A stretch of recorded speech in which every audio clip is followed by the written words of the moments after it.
Welcome back to the driveway, where this time we'll be reviewing a different car.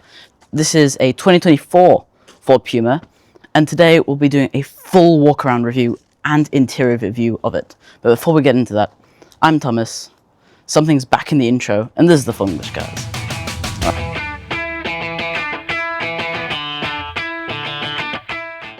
So before we actually do the review, I think we want to say, yes, Ford did bring back the Puma badge from the original car as a crossover, as they have done with the Cougar, although they did remove one letter, the Maverick as a truck in the US of A, and the Capri. Yeah.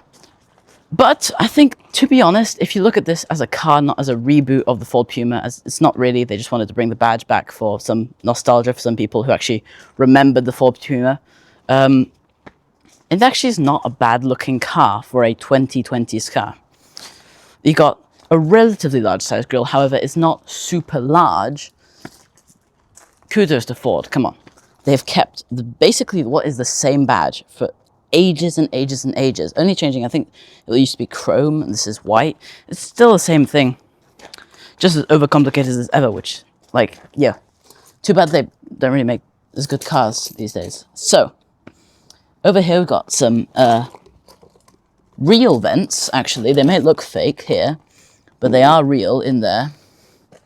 Parking sensors there on the front, and you've got the LED headlights here, which actually don't look big. They're nice and large because I like large headlights, and therefore I like these because they're very large. Otherwise, it's quite sort of soft and round, which is nice for a car, and it is quite small. I think it's actually larger than the Skoda Kamiq, but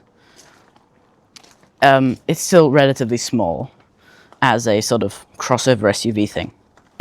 Right, coming along to the side here, we can get a nice side profile view of this. Now we can see here, first thing you'll notice is probably the diamond cut wheels over here with the nice chrome. And yes, these wheels are quite overcomplicated in my opinion. I would go with just normal alloys, but you know, preferences.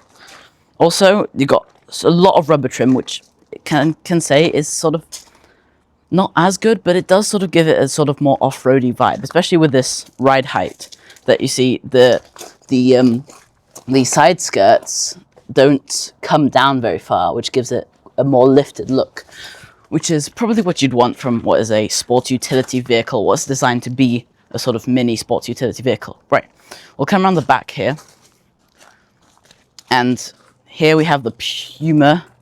Big, long, wide letters, which I'm not a super big fan of. I think it would be nice to have nice concise, and then the trim level there, or swapped around or whatever.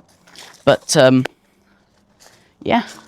Also, we must not forget that these aftermarket roof racks, there's also a roof box that the owners have pumped with this car, which is why these roof box, but actually suits the car quite well. I think if you come around, see a wide angle view, it looks as if it would almost be put on there as factory. So, now we've done with the exterior, we can move on to the interior. Coming into the interior here, we've got a very square dashboard. What I'm immediately seeing is there's way too many screens. This is a big square screen that will show all your sort of tachometer, speedometer sort of thing. Maybe they could keep the screen, but make it a lot more rounded, I think. Also, it's an automatic, which immediately downgrades it points. I do not like automatics. I think manual is much more intuitive, but this I can, I know it's, like basically you can only have automatic because it is a mild hybrid, which means it does have some sort of hybrid technology. I think just for accelerating and stuff. So yeah, just two pedals down here. And let's see if does it have the click. No, it doesn't actually.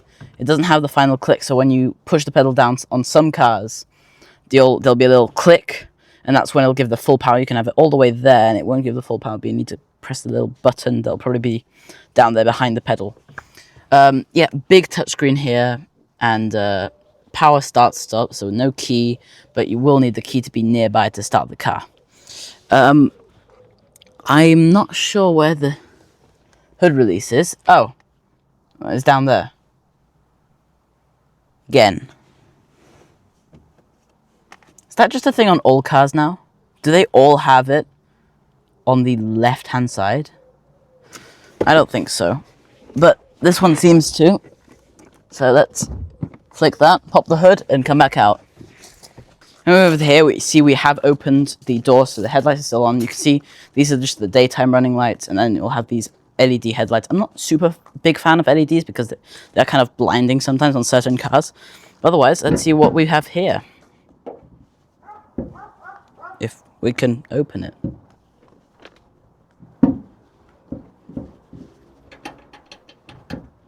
Is it possible to open it?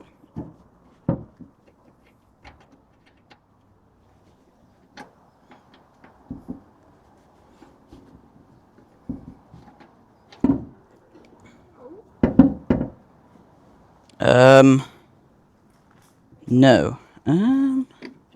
Wait, hang a minute. I have a latch here. There we go. Here is the engine with no engine cover, which is interesting. Haven't seen that on a modern car. Different sort of latch. This one is more oval, so you don't need to like slide it in with a little circle. But here we have what I think is a petrol 4-cylinder. Very busy around here. We have the battery somewhere that's connected to somewhere and cables going everywhere. It's super busy, and I'm not particularly interested in the power because it's not about the power. You're literally just watching this for a basic walk around review. So we're not going to discuss all of this, but you can look it up on what car or whatever. It's not that hard to find. Actually, Google AI will probably give you a review because if you're buying a car like this, you're probably using Google AI. Right, let's move on to the back seats and test some legroom. Over here, you see that the owners have actually put on some very nice cushions in here, which actually match the car quite well, in my opinion. But if we can get in here, we see we have relatively limited legroom. However, there is plenty of legroom in the front right now. So if I go around and move the seat forwards a little bit, so I am comfortable with the driving position.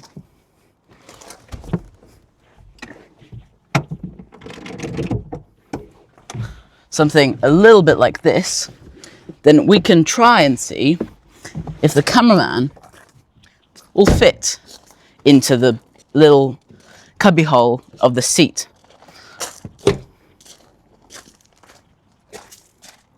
So let's try, Pablo. Can you get in?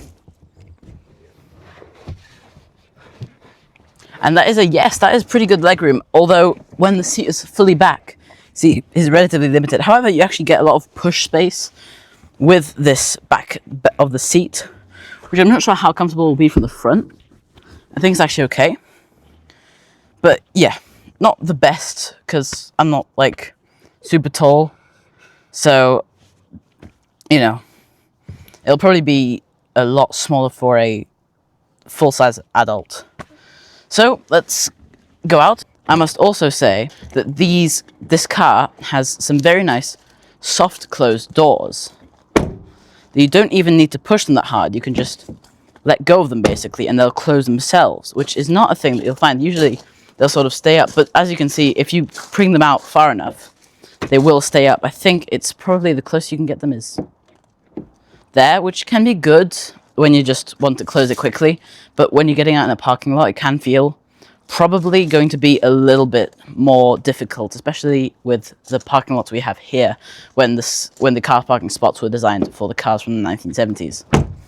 Right, let's have a look back here. As you can see, we have more these sort of rings around the headlights, like a theme thing, but if we pull the handle here, which is a button by the way, it's a button, so brings up there, and the pillows fall out. It's very nice.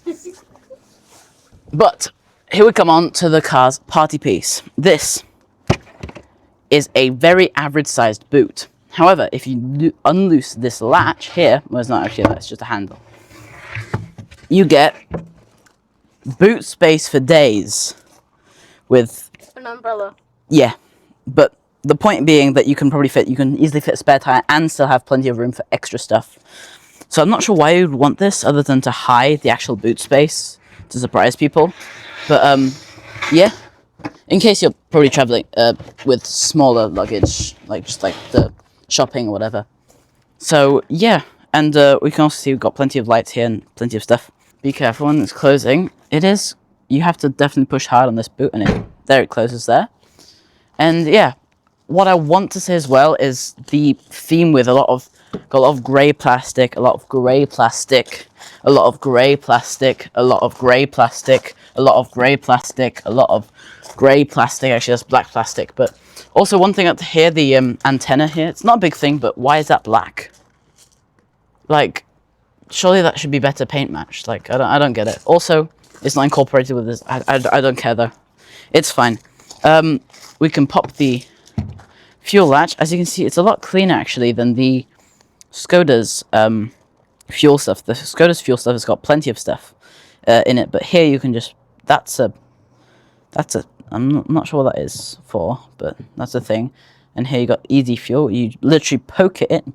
You poke the nozzle in, and it will fuel up. And it'll say there'll be somewhere where you can probably, actually, I think since it's a mild hybrid, then it'll charge itself as it goes along, which is better than having a hybrid that you charge. Because like, what's the point in having a hybrid that you charge? If you want a hybrid, surely you should drive with the engine and then have the hybrid kick in when you don't need the engine, but the engine charges the hybrid. That just makes so much more sense to, well, it should make more sense to everyone, but people want plug-in, apparently, plug-in hybrids.